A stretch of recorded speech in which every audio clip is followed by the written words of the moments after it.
Yeah, that's great. I think we've had some audio issues in the back, and I feel badly for the people in the rear where I was sitting, so if you can't hear me, raise a hand or let me know, please. My name is Greg Watling. I'm a precinct chair on 182 in Allen, Texas. And the reason I'm here today is because Mike said the pay was great. People just adore me. I lied. Well, he lied, yeah, that happens. So here's the thing. Let me give you a scale of the project here. If you haven't examined this process or been in it before, it was shocking to me. I'm gonna have to go into a recovery program to be okay from this. Here's the problem. When we got done looking at the TDP site, there were 321 resolutions submitted. So are you ready for that? Come on, say yeah. No, you're not. So we took a different approach on the committee. We said, what is closest and nearest and dearest to our hearts? It's our friends in college.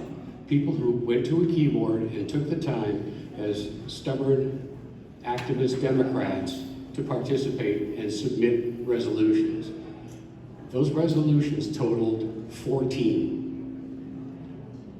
So that was the universe that we were looking at. We went through all of the resolutions and we came up with 10 that we report out to the floor. Now, this whole process is based on the presumption that everyone here has popped open, done the QR code thing and read through the resolutions, right? Everybody? Okay, so if we have a test in order to get to your car, everyone passes. So, okay. Okay. Thanks, Jake. So here's what I'm going to do. Of the 10 resolutions, I'm going to read them by title. You may recognize them from having seen them on the website.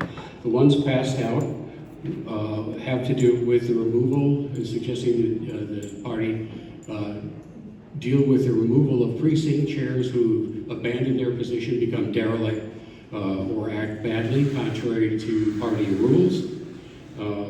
We have another one reprimanding Mr. Abbott and Mr. Paxton about trans children. We're all very familiar with that action.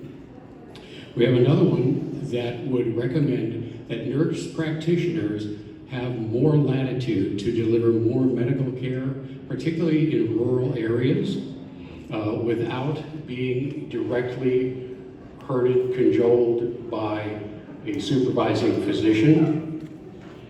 One we did as a form of amendment came originally not as a resolution to us, but we accepted it anyway, and that subject is on Lyme disease and its treatment and recovery and state support for that. We looked at the Stonewall Dems gave us a resolution of protection of trans youth and their families.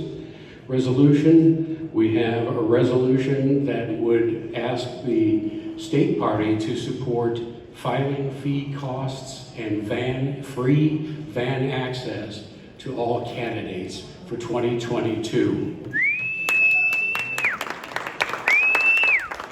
We have another resolution that is pointed at the dignity towards women and fair treatment being the consistent policy and plank for the entire party. And the last two are one that recommends universal IRAs, that actually the savings plan for those starts early in life.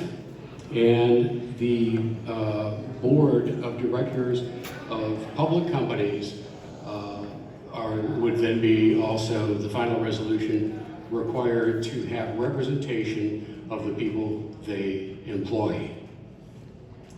So the way I propose doing this is we can go through each of the resolutions individually and look at the therefore be it resolved, which is the basic meat of the resolution.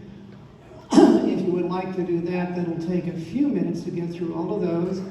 or if anybody has any specific questions about resolutions before we go to formally voting and considering, we can take questions. So would you like to look at the therefore be it resolved?